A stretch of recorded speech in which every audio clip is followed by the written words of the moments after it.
Okay, so let's jump right in, Brian. We both had so just to kind of peek behind the curtain here, we both came up with a list. We compared the list. We had some that were the same, and we had some that were different. And so this first guy was on both of our lists, and I think it'll be very clear to everyone why that was. As I'm scrolling through some of the comments here on the side already, many people have this gentleman on their list as well because they actually watch football, and it's very obvious that this guy could be a breakout player. Yeah. That is who, Vince? Chris Tyree. Yes. I feel like if we didn't pick Chris Tyree, we'd have lost like 1,000 followers. Rightfully so. These guys are idiots. Yeah. If you don't have Chris Tyree in your breakout player category, then you just don't know what you're doing. And I'm going to go follow someone else who's not completely devoid of any football knowledge. Look, and again, this is one of those things where this is going to be a big part of this offense this year. And when we talk about Chris Tyree as a breakout player, this in no way, shape, form, or fashion means that we think Kyren Williams is taking a step back. Right. It's more about this becoming a dynamic duo that is going to take the next step. It means we don't think Brian Kelly is going to look at Chris Tyree as a guy that's going to just simply give Kyren Williams a breather now and then, right? He's going to be a guy that is going to become a key part of this offense, meaning a more unique role for Kyren Williams, a more expanded role for Kyren Williams, meaning maybe some running back stuff and some receiver stuff now. Right. And then, of course, Chris Tyree getting some of that look as well. And we saw him in the spring already showing a more advanced repertoire. We saw him making more plays in the pass game.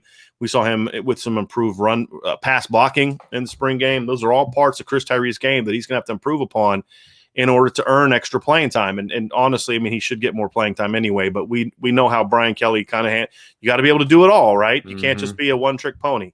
You have to be able to do it all if you're gonna play more. Brian Kelly doesn't do the whole we're gonna use your strengths thing, right? It just doesn't really do that.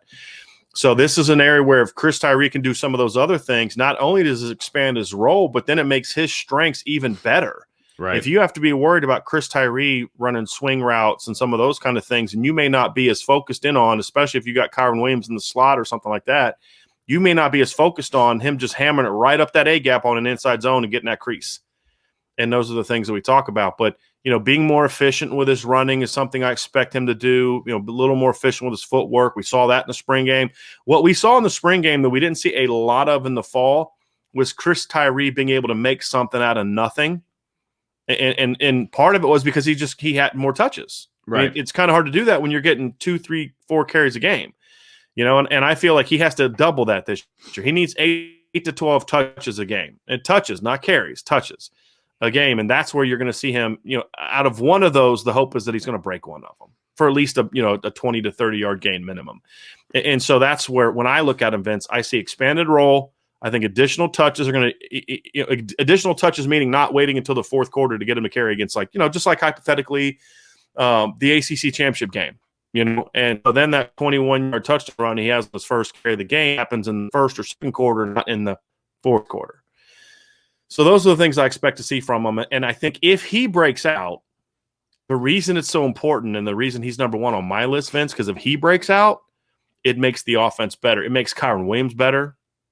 It makes the perimeter pass game better, because now it's like, hey, if Chris Tyree's in there, you can't spread out too much to defend the wide stuff. You can't spread out too much to defend the perimeter game, the RPOs, things like that, because Chris Tyree needs like that amount of space. He needs you to be that far off from him for that to turn into a home run. And he has a chance to be Notre Dame's biggest home run threat of the last 20 years, really, at running back. Right now, that honor belongs to Josh Adams, CJ Prosise with a close second. If Chris Tyree becomes the player that I think he can be, even this year, I think he's going to be that guy. No question about it. And I think it's all about the touches, right? I mean, it's all about Chris Tyree getting more touches, like you said, being able to be explosive early on in the game when the game is still in doubt, when the game matters. And like you said, I do believe that Chris Tyree getting those touches and being explosive not only takes the heat off of the people that you mentioned, but it also takes a little bit of heat off the offensive line. Right. And look, we're both have questions about the offensive line. We've expressed that. The questions seem to grow. They're not getting smaller as we go shouldn't through the have summer. questions. I mean, Kane Madden was just named a first-team preseason All-American, and Jared Patterson's a third-team preseason All-American. Blake Fisher is going to be the best freshman in the country. That one I actually believe. The second one and the third one I believe. So they should have a great O-line.